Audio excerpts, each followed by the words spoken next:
અરવલ્લી મુદ્દે જે કોઈ નિર્ણય કોર્ટ દ્વારા લેવામાં આવ્યો છે કે પછી આદેશ આપવામાં આવ્યો છે, સરકાર કહી રહી છે કે કોઈ પણ ચિંતા કરવાની, કોઈ પણ વ્યાપારી પ્રવૃત્તિ, ખનનની પ્રવૃત્તિ નહીં થાય। અરવલ્લી મુદ્દે પર્યાવરણ પ્રધાન અર્જુન મોઢવાડિયા તેમના દ્વારા નિવેદન આપવામાં આવ્યું છે। અરવલ્લીના રક્ષણ માટે સરકાર પ્રતિબદ્ધ છે, આ સ્પષ્ટપણે વન પ્રધાન દ્વારા કહેવામાં આવ્યું છે। આ ઉપરાંત અરવલ્લીમાં ખનન કે પછી કોઈ પણ પ્રકારની વ્યાપારી પ્રવૃત્તિને મંજૂરી આપવામાં નથી આવી, આ સ્પષ્ટપણે કહેવામાં આવ્યું છે। અરવલ્લી મુદ્દે આ મહત્વપૂર્ણ વન પ્રધાન દ્વારા અર્જુન મોઢવાડિયા દ્વારા આ નિવેદન અપાયું છે। જ્યાં સુધી ગુજરાતને લાગે વળગે ત્યાં સુધી આ પર્વતમાળાઓ છે આપણા ઉત્તર ગુજરાતના મહેસાણા, પાટણ, બનાસકાંઠા, અરવલ્લી અને સાબરકાંઠાનો સમાવેશ થાય છે।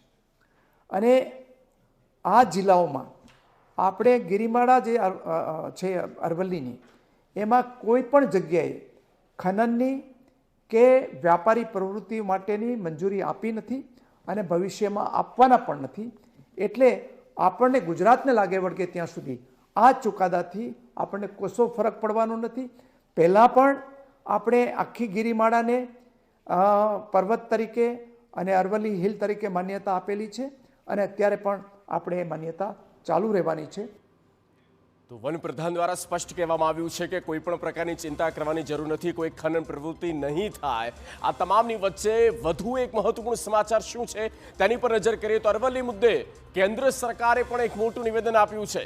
કેન્દ્ર સરકાર દ્વારા કહેવામાં આવી રહ્યું છે કે અરવલ્લીમાં નહીં થાય કોઈ પણ પ્રકારની ખનન પ્રવૃત્તિ, અરવલ્લીના સંરક્ષિત ક્ષેત્રનો વિસ્તાર કરવામાં આવશે। અરવલ્લીની રક્ષાને લઈ સરકાર કટિબદ્ધ છે, રાજ્ય સરકાર પણ કહે છે, સાથે કેન્દ્ર સરકાર દ્વારા પણ આ જ કહેવામાં આવ્યું છે કે અરવલ્લીને લઈને કોઈ પણ પ્રકારની ચિંતા ન માત્ર ગુજરાત પણ સાથે રાજસ્થાન, હરિયાણા કે દિલ્હીને પણ કરવાની જરૂર નથી। સરકાર ભલે સ્પષ્ટતા આ કરી રહી હોય, પરંતુ હાલ ગુજરાતમાં આંદોલનના જોરદાર એંધાણ જોવા મળી રહ્યા છે। આમાં